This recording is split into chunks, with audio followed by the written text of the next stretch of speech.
I have a top 5 for this year. Do you? I'd only have four, and that's if I count, counting Matter of Life and Death. Yeah, I'd only have four, but I really liked all of them. Well, you know what? Rank your top 4 because I'll rank my top 5. It's only one off. Okay, yeah. So if I'm doing a top four of 1946, I'll have Matter of Life and Death would be number four. I have Brief Encounter, which I know we covered for another year, but came out in the States in 46. So Brief Encounter would be on my list then. Alfred Hitchcock's Notorious would be number two. I love that one. That's a 5-star for me. And Best Years of Our Lives is number one, no question. So I love that because we have different movies. That's very cool. I also have, first, I have one honorable mention, actually. Or dishonorable mention, I guess. It's Make Mine Music. During World War II, Disney made these compilation movies because they didn't have the staff to make real features. And Make Mine Music had the most famous sketch in Make Mine Music was the whale that sings opera. Classic Disney fan, that's what you'll remember from this. And for a while, this wasn't available on Disney Plus, but I think maybe it is now. Nope, it's still not. Weirdly Still not, not. but easy enough to find elsewhere. And then at number 5, I have Beauty and the Beast, which was a Jean Cocteau film, not the original. I don't think Beauty and the Beast to be put on film. I think there's a silent version that's very famous. Pretty sure, yeah. This one has amazing set design, such cool special effects for 1946, the best costume design you can think of. It's freaking bonkers, the stuff people are wearing. It's like, that's probably is what French people wore in the Middle Ages.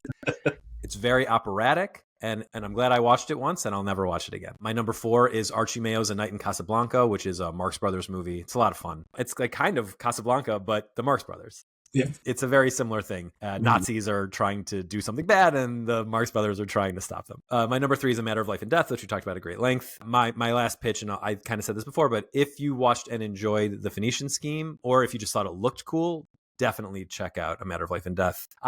He's never said that he was influenced by A Matter of Life and Death to make this movie, but there's just no way he's not. Yeah. My number 2 is It's a Wonderful Life. Everybody knows what that is. And my number 1 is The Best Years of Our Lives, which I can now agree is probably one of the best movies ever made. You know, for a quote unquote weepy, it's not overwrought.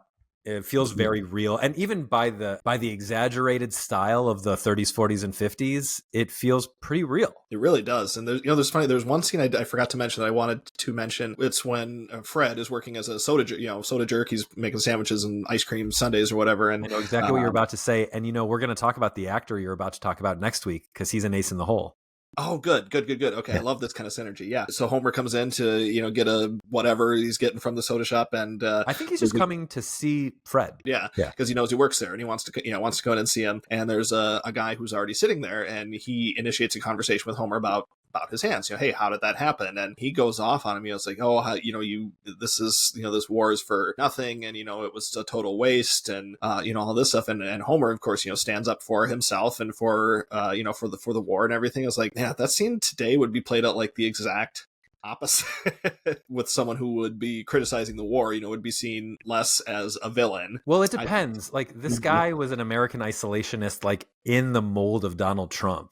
So, and those kinds of people, there are people even today, people who are usually more conservative, who say that Churchill and Roosevelt were the reason that World War II was as bad as it was, and not Hitler and not Mussolini. Give me a fucking break. Yeah, you still see that. Actually, you see that a little bit on the extremes of both sides now. So yeah, I thought it struck as very contemporary to me. That's what I meant. Yeah, it's more like that scene could certainly be had today with those two sides. We still haven't come any closer together on that one since World War II. And it's just funny, like, you think of World War II, at least like my understanding of it from the history books and everything, is that like everyone was like fully supportive of the war and the soldiers because we were attacked and everything. And you kind of forget there's this other section of people who probably were not for it at the time. It's just kind of been not swept under the rug, but it's just it's just not the story they generally tell. You should watch The Plot Against America, which is all about, it's an alternate history of what if Lindbergh, who was an American isolationist and a Nazi sympathizer, if not a Nazi,